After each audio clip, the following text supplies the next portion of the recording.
Hi coders, welcome back in C Programming Fundamental playlist on my YouTube channel CodeInform। Previous video में हमने देखा था कि कैसे हम लूप्स को यूज करते हैं अपने C प्रोग्राम में, और उसी के साथ हमने दो लूप्स को भी सीखा था, while लूप और do while लूप। इस वीडियो में हम for लूप को कवर करेंगे। for लूप हम यूज करते हैं जब भी हमें टाइम ऑफ इटरेशन पता होता है कि हमारा लूप कितने टाइम चलने वाला है, उसके लिए हम for लूप यूज करते हैं। और while लूप इसके बिल्कुल ऑपोजिट है, जब भी हमें टाइम ऑफ इटरेशन नहीं पता होता कि हमारा लूप कितनी टाइम चलने वाला है, उसके लिए हम while लूप यूज करते हैं। for लूप का सिंटैक्स कुछ ऐसा है। सबसे पहले हम यूज करेंगे अपने for कीवर्ड को, उसी के साथ जो राउंड ब्रैकेट्स में हम तीन स्टेटमेंट्स को यूज करेंगे। हर स्टेटमेंट सेपरेट होगी सेमीकोलन से। तीनों स्टेटमेंट्स के बाद हम यूज करेंगे अपनी कर्ली ब्रेसेस, और कर्ली ब्रेसेस के अंदर यूज करेंगे हमने कोड को जिसको हमें एग्जीक्यूट करना है। जो हमारी पहली स्टेटमेंट है को हम बोलते हैं इनिशियलाइजेशन। उसमें हम इनिशियलाइजेशन करते हैं किसी भी वेरिएबल की, किसी भी वेरिएबल को एक वैल्यू असाइन करेंगे। उसके बाद हमारी सेकंड स्टेटमेंट है कंडीशन। जो हमारा लूप है वो इस कंडीशन के बिहाफ पे चलेगा। जब तक कंडीशन ट्रू है तब तक हमारा लूप एग्जीक्यूट होता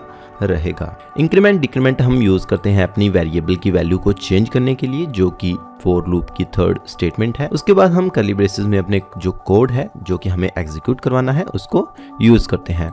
तो चलिए देखते हैं एक बिल्कुल छोटा सा एग्जांपल फॉर लूप का, जिसमें हम 1 से 3 तक की काउंटिंग को प्रिंट करवाएंगे अपने फॉर लूप की हेल्प से। उसके लिए मैं यूज करूंगा एक वेरिएबल जो कि इंटीजर टाइप का है। वेरिएबल का नेम है i। for कीवर्ड का यूज किया। उसके बाद मैं अपने i को एक इनिशियलाइज करूंगा वैल्यू 1। उसके बाद जो हमारा i है वो चलना चाहिए लेस देन इक्वल टू 3। और उसके बाद जो मेरा फॉर लूप का थर्ड स्टेटमेंट है इंक्रीमेंट और डिक्रीमेंट, तो इसमें मैं यूज करूंगा इंक्रीमेंट। जो हमारा वेरिएबल है वो हर बार इंक्रीमेंट होगा। इसके बाद मैं यूज करूंगा अपनी कर्ली ब्रेसेस और प्रिंट करवाऊंगा एक इंटीजर जो कि काउंटिंग के फॉर्म में है। और हर प्रिंट के बाद मैं यूज करूंगा न्यू लाइन और प्रिंट करवाऊंगा अपना variable i semicolon. Save and run. So इसने हमें 1 से 3 तक की काउंटिंग प्रिंट की है। सबसे पहले i की वैल्यू थी 1। उसके बाद हमारा i जो है उसने कंडीशन चेक की कि क्या 1 हमारा लेस देन इक्वल टू 3 है। तो जो कंडीशन है वो थी ट्रू। ट्रू होने पे हमारा लूप आगे एग्जीक्यूट हुआ, और जो हमारा 1 है वो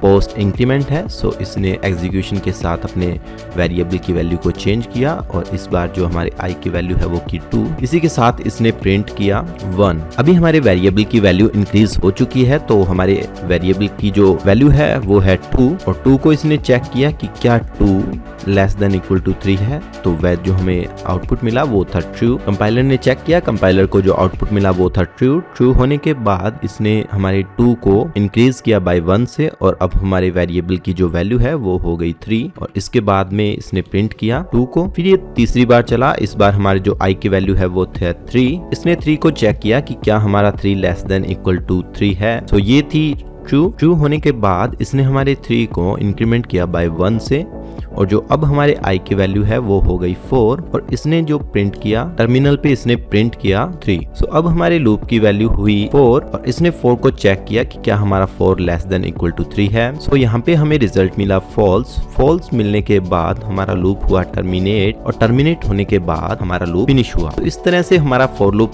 कंपाइल होता है और वर्क करता है। फॉर लूप को हम काफी तरीके से यूज कर सकते हैं। जो हमारी कंडीशंस हैं, स्टेटमेंट्स हैं, वो ऑप्शनल है। अगर हम अपनी कंडीशंस को नहीं लिखना चाहते उस केस में हम अपनी कंडीशंस को इग्नोर कर सकते हैं और सिंपल इनको नल छोड़ सकते हैं, और सेमीकोलन लगाना कंपलसरी है चाहे आप कंडीशन लिखें या ना लिखें। तो लेट्स सपोज मैंने अपने वेरिएबल को यहाँ इनिशियलाइज किया, सेव किया। सेव करने के बाद रन करूंगा तब भी मुझे यही ही रिजल्ट मिलेगा।